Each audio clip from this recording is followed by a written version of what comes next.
You will no longer then have to go through this very, very long drawn process of, and it's quite arduous, I can tell you, waiting for the order to be, even today I'm saying, with technology in place. I'm not even talking about our old times when all this was not there.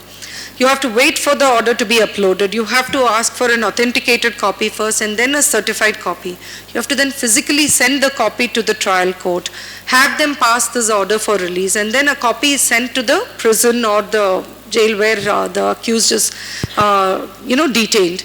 And then they will verify the authenticity and then follow process. So even, a couple of days or 1 day or 2 days that passes in this process is unfair if you have already been granted bail. So if a court can, or if a prison authority can immediately verify because of this linking of the systems, then that is definitely going to benefit the system. So all these things I am telling you also only from hearsay information. I have been part of this process, but more as a facilitator for judiciary or the persons who are involved in this program to understand technology better and to see how, because I bring together a basic understanding of technology and a fairly in-depth knowledge of law. So therefore the domain knowledge combined with technology gives me an added advantage. And this is just the help that I have been extending to the judiciary in that. This is what I'm told, that 95% of the first level of computerization is actually done. Then if you're wondering, then why did Mr. Dave say what he did? He is speaking from experience, personal experience, and I can tell you also from personal experience. We, as we go up the ladder, we also start appearing more in the higher judiciary and may not necessarily always appear in the lower judiciary. I'm drawing from what is being told, or at least attributed to this wonderful gentleman called G. Ramaswamy, who has held very high positions for government also, and an amazing lawyer from the south. He's attributed with the saying that if a client engages me and pays my fees, I'll even argue before a lamppost. So I tell my clients that short of a lamppost, as long as it's a court, I will appear before it if I'm engaged for it, right?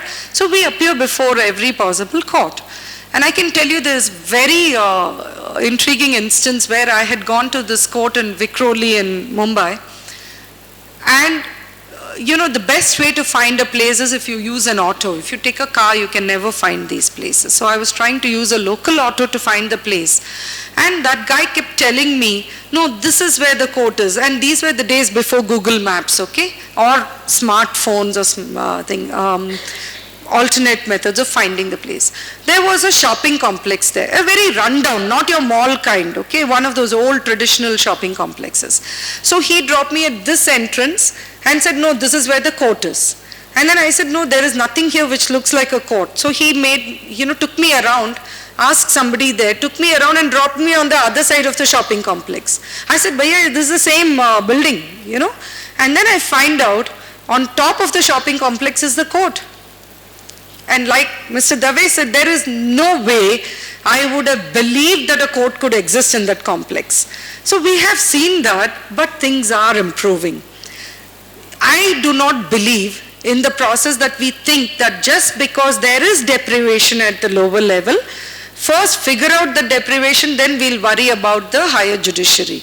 We have to burn the candle from both ends today, so that the twain will meet at some point of time and create better use of technology in law. And that can only help us root out a lot of other problems we have talked about, of corruption, of nepotism, of delays, red tapeism. Everything can be rooted out if we could only use technology in these processes. I'm glad at least the first steps have been taken for this. Yes. Sendil, I remember your name. I'm sorry? Bro. The mic is there. Oh. Every human is entitled to some human rights. So are there any rights of robot to which robots are entitled to? As of now, no. As of now, no. But it's very intriguing. This links to, I thought you would probably be going there with the machine learning process. Again, Facebook is one of the leaders in machine learning, and guess what happens? They've created a chatbot which can actually negotiate, you know. So I come from the south, I have seen Rajnikant's Robo, and the movie is all about how a robo, does not have feelings. Can you impute feelings into a robotic machine? And can it actually learn from that? Was the whole concept of the movie. And Facebook's experience shows that possibly it can be done. Because how else does the chatbot negotiate if it is not able to gauge emotional reaction, right? So in terms of ability to behave like humans, they seem to be coming a little too close. If you Google this for last week, there is an article about how the US is now trying to ensure that machines do not become too smart. They want to actually scuttle the smartness of robotics. But having said that, it's not come to a stage of human rights being attributed to them. It may be more of human rights being attributed to those associated with them and in the use of it. Yeah. If there are no other questions, I'll be happy to take discussions or conversations offline also. It was lovely addressing you all today. Thank you all.